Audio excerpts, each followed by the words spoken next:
Greetings, friends, and welcome to Captain Samuel's Shattered Targes in Mount Halabro by All Thee.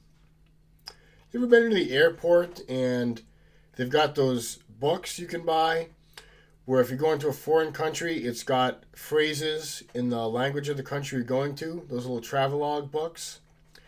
And have you ever been reading a Conan the Barbarian story and thought to yourself, wow, wouldn't it be cool if Conan the Barbarian was combined with an airport travel guide?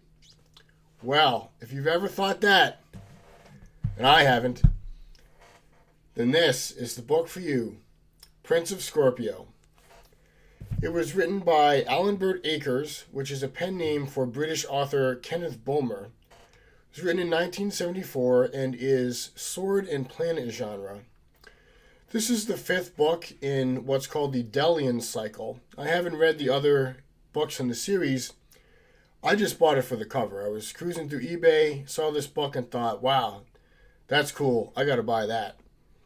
The cover's got banners, skulls, this guy in green with a goofy grin on his face, and ooh la la, look what we have front and center. Now you might be thinking, Captain Samuel, are you really just this sleazy guy that bought a book because it's got breasts on the cover? And the answer to that is no.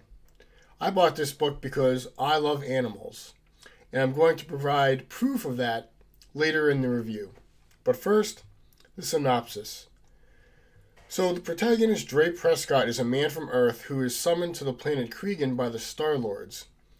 Cregan has 2 suns and 7 moons. The Star-Lords summon Dre to Cregan with no explanation, and Dre doesn't really care what they want. He just wants to go find his girlfriend, Delia, who is the princess of the Emperor. So Dre arrives on Cregan, naked, in the middle of a fight against slave traders.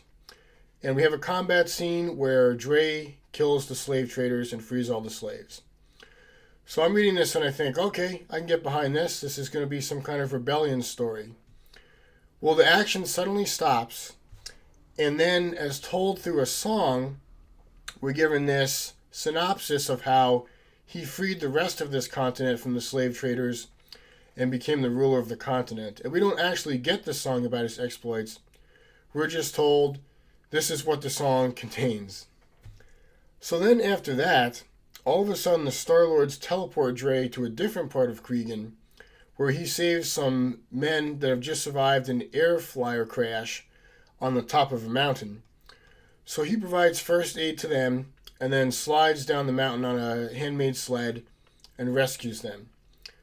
Then after that, he joins a canal crew, gets into a fight with a guard who's beating a slave, and is taken prisoner.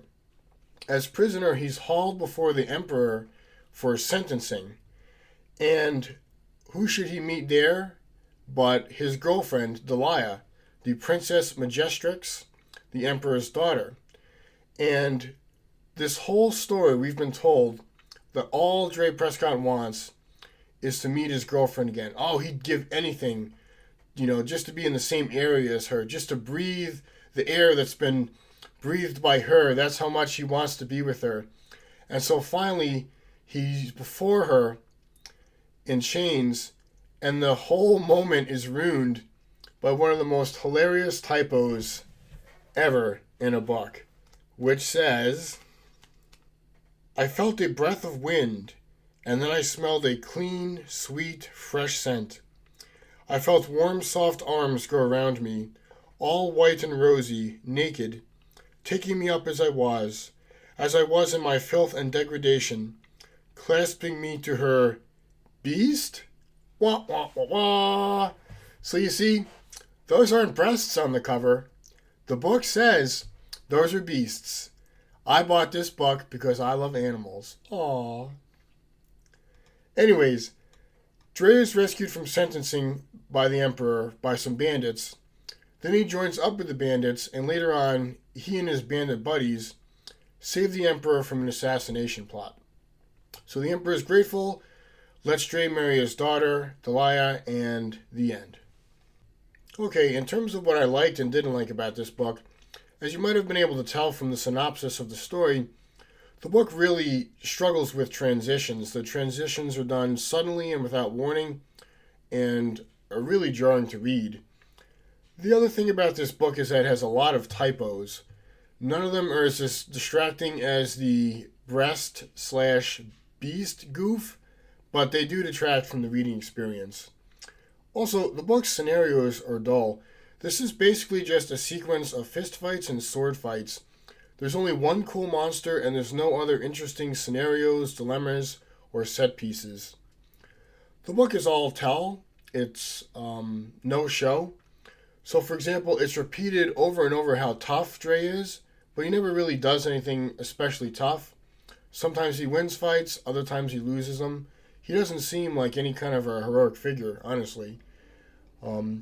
The only creativity in the book is the made-up language, but the made-up language doesn't really add anything to the story. For example, I could tell you that a Frenchman and an Englishman got into a fist fight, okay?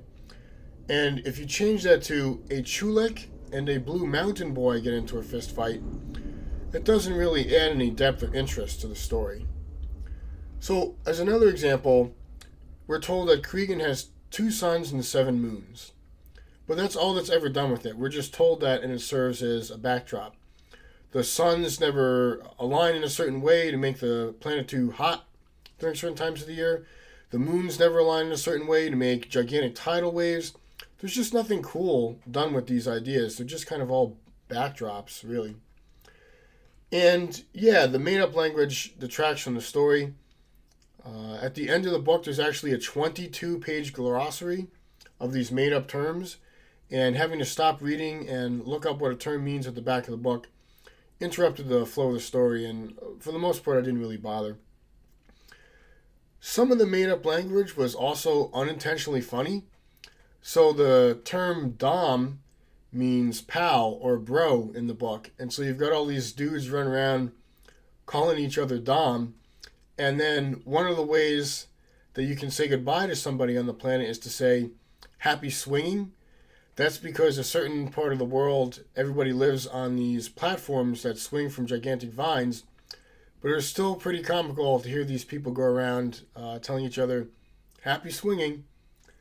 So, Prince of Scorpio gets a 1 star for a certain amount of so bad it's good and unintentional humor. Otherwise, I don't recommend this book. Epic cover art, though. Thanks for watching.